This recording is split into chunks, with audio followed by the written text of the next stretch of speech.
Medieval weaponry has always fascinated me. I've always loved bows and swords, spears, all of the above.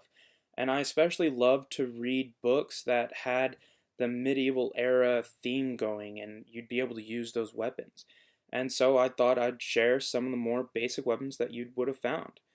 Swords were long edged pieces of forged metal. They consisted of a blade and a hilt, and the hilt was to protect the hand from another swordsman sliding his blade down yours and cutting your fingers.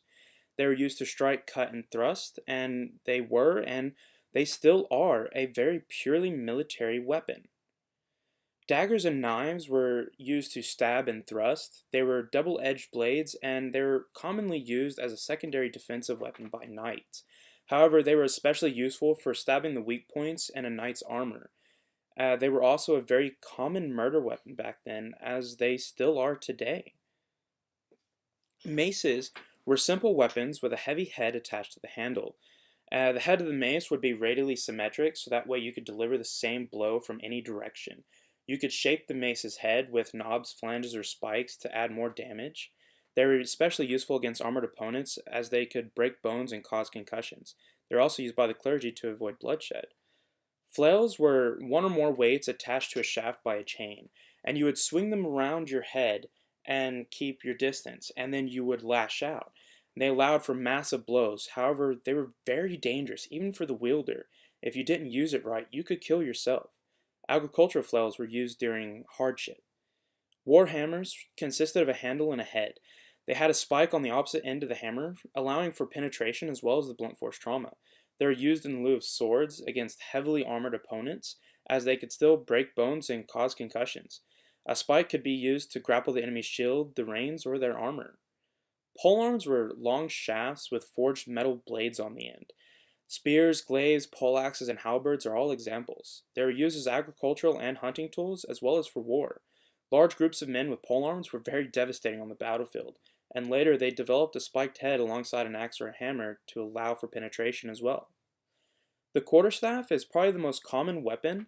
It was a very long shaft of hard wood. Sometimes it had balls of metal or spikes on the end for greater impact or penetration, and it was a very common weapon in gladiatorial combat as well, and it was primarily used as a defensive weapon, with a very artistic art form of combat.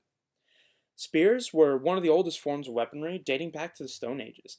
They consist of a shaft, usually of wood, with a sharpened head, and later they were made with rock and metal spear tips, and most common weapon until the invention of guns. They could be thrown or used for close quarter combat with a shield.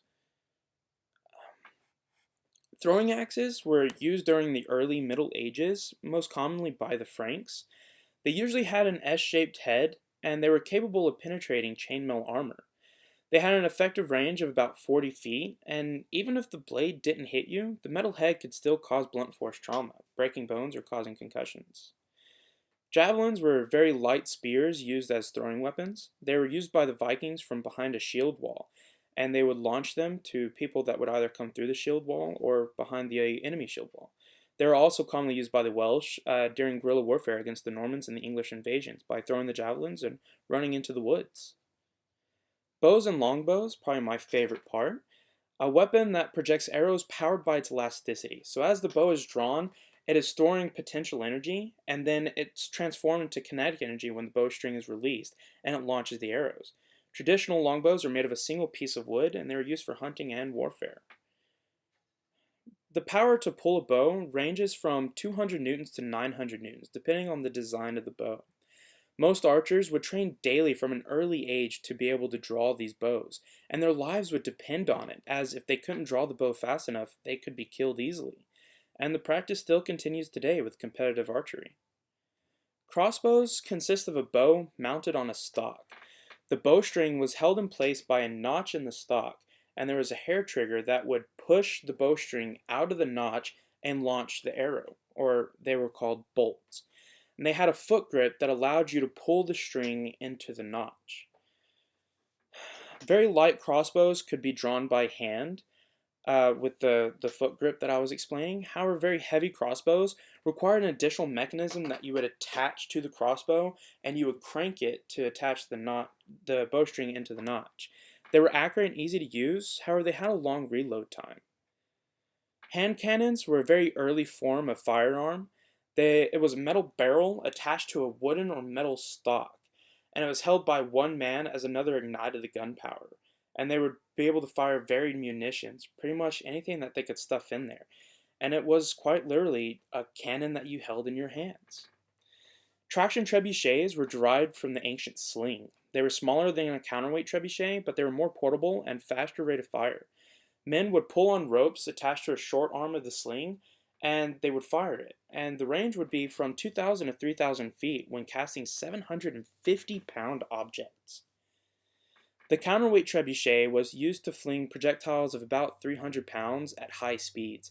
The included munitions were rocks, boulders, and corpses with disease, which was a very early form of biological warfare. They were far more accurate than other catapults, however, they had less of a range than a longbow in the hands of a skilled archer, so it was very dangerous to operate. Bombards are large caliber, muzzle loading medieval cannons. They launch heavy stone balls, burning materials, and cloth soaked in Greek fire. The Mons Meg was capable of firing 396-pound shots, and it was the largest bombard in its time. Siege towers were constructed of wood, and they contained as many stories as necessary to reach the battlements of the castle. Bowmen would stay in the bottom of the siege tower and fire, while infantry would be in the top, and they would lower a sort of drawbridge onto the battlement. They were covered in hides and regularly doused in water to make them fireproof.